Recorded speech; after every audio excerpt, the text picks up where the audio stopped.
नमस्कार, मी आनंद मुकुंदराव बत्खल, तालुका कृषी अधिकारी आर्णी, जिल्हा यवतमाळ। माझा मोबाईल नंबर 9403 200 681। आजचा विषय आहे बीज प्रक्रिया। बीज प्रक्रिया म्हणजे बियाणे जमिनीत पेरण्यापूर्वी केलेली प्रक्रिया। त्या प्रक्रियेमुळे आपले जे येणारे पीक आहे ते सतेज राहते, त्याच्यामध्ये कोणतेही कीड आणि रोगाचा प्रादुर्भाव कमी होतो आणि उत्पन्नामध्ये 20 ते 25% भर पडू शकते।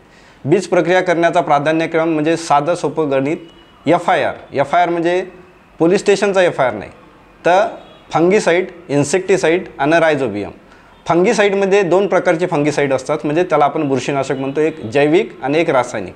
जैविकमध्ये आपण ट्रायकोडर्मा नावाची बुरशीचा बीज प्रक्रिया करू शकतो। त्याचा दर किलोला 4 ग्रॅम प्रति किलो बियाणे आपण त्याप्रमाणे बीज प्रक्रिया करू शकतो।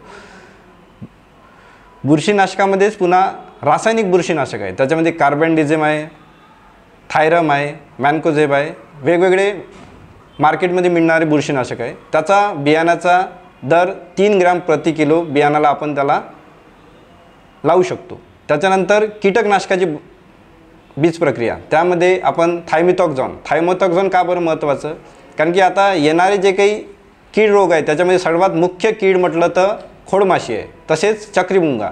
या दोन्ही किडीपासून जर आपल्या पिकाला कमीत कमी 25 ते 30 दिवस जर दूर करायचं असेल तर थायमोथॉक्झॉन 30 FS आपण 5 ते 10 मिली प्रति किलो प्रमाणे बीज प्रक्रिया करावी। आणि सर्वात शेवटी म्हटलं तर रायझोबियम म्हणजे आपले जे जैविक आहे, रायझोबियम, PSB, हे जे काही आता कॉन्सर्शिया नावाने येते, आता वेगवेगळे येत नाही, त्यामध्ये आपण प्रति किलो बियाणाला 25 ml प्रमाणे आपण कॉन्सर्शियाची बीज प्रक्रिया करू शकतो। ह्या बीज प्रक्रिया करताना काही काळजी घ्यायची आहे आपल्याला, का बियाणं डायरेक्ट हाताने चोळायचं नाही, कारण की सोयाबीनचं बियाणं सगळ्यात नाजूक असं बियाणं असते, त्याचं वरचं जर टर्पल थोडंसं जरी क्रॅक झालं तरी जर्मिनेशनमध्ये प्रॉब्लेम येते। त्यामुळे बियाण्याची बीज प्रक्रिया करताना हलक्या हाताने, आणि एक महत्त्वाचा उद्देश असा आहे का जे बुरशीनाशकाची आणि कीटकनाशकाची बीज प्रक्रिया आपण 1 महिना अगोदरसुद्धा करू शकतो। त्यामध्ये सर्वात महत्त्वाचा जे काही जैविक बीज प्रक्रिया आहे ते आपल्याला पेरणीच्या दिवशी किंवा पेरणीच्या 3 ते 4 तास आधी आपण बीज प्रक्रिया करावी। तसेच बीज प्रक्रिया केल्यानंतर कमीत कमी सावलीमध्ये बियाणं अर्धा तास तरी आपण त्याला सुकू द्यायचं, नंतर तुम्ही पेरणी करू शकता। धन्यवाद।